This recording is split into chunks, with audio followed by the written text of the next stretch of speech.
Halo, apa kabar pemirsa? Selamat datang di Sudut Pandang bersama saya Imam Asyari. Pemirsa, vaksinasi COVID-19 tahap pertama telah berlangsung sejak 13 Januari 2021 kemarin. Pemerintah menargetkan kurang lebih 40,2 juta penerima vaksin prioritas tahap pertama yang nanti akan didistribusikan sampai dengan bulan April. Ada beberapa masyarakat yang sudah melakukan vaksinasi dan mulai menjalani aktivitas seperti biasa.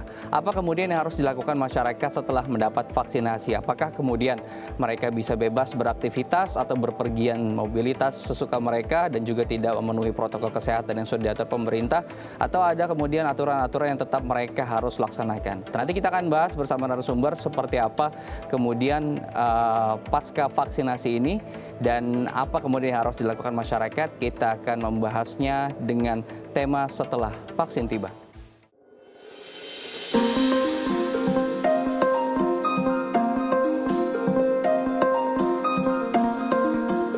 Gerakan vaksinasi COVID-19 kian digencar dilakukan banyak negara.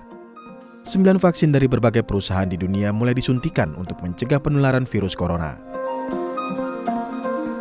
Di dalam negeri, program vaksinasi telah dilakukan dan pemerintah menargetkan 181,5 juta atau 70% warga negara Indonesia disuntik vaksin untuk mendapatkan kekebalan kelompok atau herd immunity hingga awal tahun mendatang.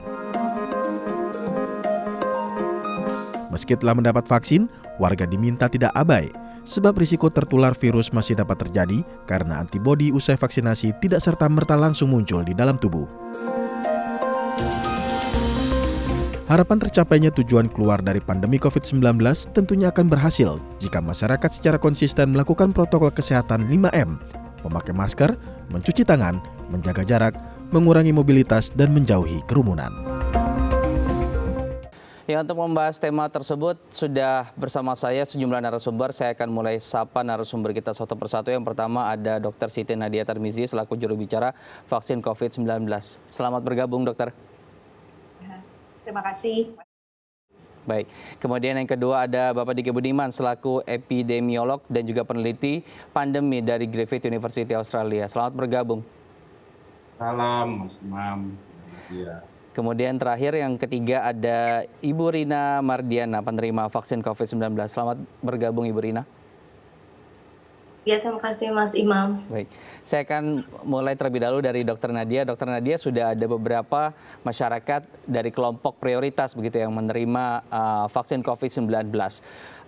Ditargetkan ada 40,2 juta vaksin kemudian yang didistribusikan sampai dengan bulan April 2021.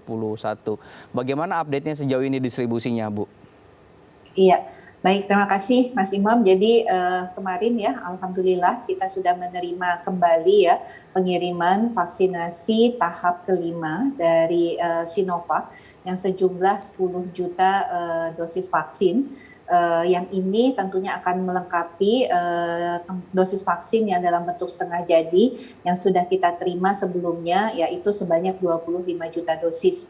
Nah, tentunya 25 juta dosis ditambah dengan 10 juta ini akan kita pergunakan sepenuhnya untuk pemberian vaksinasi kepada tahap kedua ini, yaitu kepada lansia dan seluruh pekerja pemberi pelayanan publik. Baik. Kan kita tahu setelah masyarakat mendapat vaksin, terus kemudian mereka mendapatkan sebuah kartu atau identitas bahwa mereka telah divaksinasi, dan sepertinya sekarang jadi tren kartu sakti itu membuat mereka bisa leluasa melakukan mobilitas, bahkan mungkin tidak atau abai gitu yang menerapkan protokol kesehatan. Sebetulnya secara standar dan juga edukasi yang sudah ditetapkan oleh teman-teman, apa yang harus dilakukan oleh mereka yang telah divaksinasi terkait protokol kesehatan selama melakukan aktivitas, Bu? Ya, jadi mungkin yang perlu kita pahami, yang pertama adalah vaksinasi ini tidak mencegah orang untuk tidak tertular. Jadi orang masih memungkinkan tertular virus COVID-19. Karena kita tahu vaksinasi ini dia bekerja membentuk kekebalan tubuh atau antibodi, di mana nanti kalau kita mendapatkan virus COVID-19, tubuh kita ini sudah lebih siap untuk melawannya. Sehingga kalau kita siap, tentunya kita akan memenangkan peperangan sehingga kita bisa menjadi tidak sakit. Nah, ini yang poin pentingnya. Jadi kita masih bisa tertular, tapi dengan respon antibodi yang baik, maka kita tidak menjadi sakit. Dan kalau kita tidak sakit kan kita juga pasti tidak akan menularkan kepada orang lain. Nah, yang kedua adalah vaksinasi sendiri itu membutuhkan waktu untuk membentuk antibodi. Jadi setelah kita disuntik vaksin, apalagi vaksin pertama ya, ini belum bekerja dengan sempurna antibodinya. Kita harus menunggu 28 hari setelah suntikan kedua, baru vaksin ini bekerja dengan baik. Baik, saya akan ke Pak Diki. Pak Diki, apakah kemudian setelah melalui fase vaksinasi, vaksin ke-1, terus yang kedua sampai dengan dia harus menunggu, gitu, masyarakat kemudian perlu melakukan serangkaian tes untuk mereka melakukan mobilitas, karena kan sekarang diwajibkan begitu ya dengan metode tes apapun begitu. Nah, setelah mereka melakukan vaksin seperti ini, apakah kemudian bisa serta-merta dengan menunjukkan kartu tersebut mereka bisa kemudian mengakses layanan transportasi tanpa harus melalui serangkaian tes yang saat ini sedang dijalankan?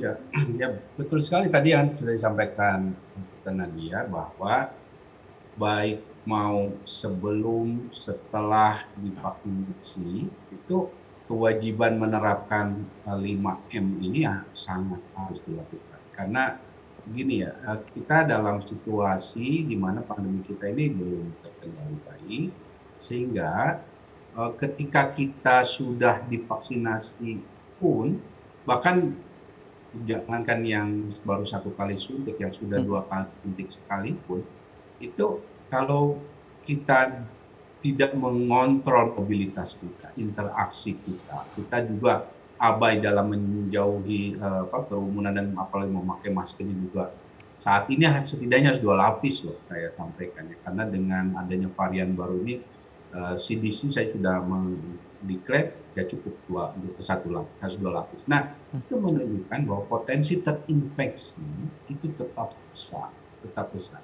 Bahwa orang yang divaksin kemudian terinfeksi, kemudian tapi sudah terjadi imunitasnya, kemudian terinfeksi tapi meninggal, itu memang saat ini nggak ada. Itu sisi bagus dari vaksinasi, bahwa orang yang sudah divaksin dia punya proteksi untuk kalau terinfeksi itu nggak sampai parah dan fatal. Ya. Tapi pada kasus-kasus yang sangat jarang itu terjadi juga ternyata, Mas Inu. Jadi ada faktor genetik, ada yang mungkin respon imunitasnya tidak sesuai dengan yang diharapkan. Dan ini kan sesuatu yang di luar pemahaman kita. Kalau kita nggak tahu betul, apa kita termasuk orang yang akan merespon imunitas ini dengan sesuai yang diharapkan. Nah itu kan, kecuali kita sudah melakukan pemeriksaan pada diri kita. Nah ini janganlah menempatkan diri kita, keluarga kita, masyarakat kita dalam posisi yang rawan. Karena sekali lagi, kalau bicara masalah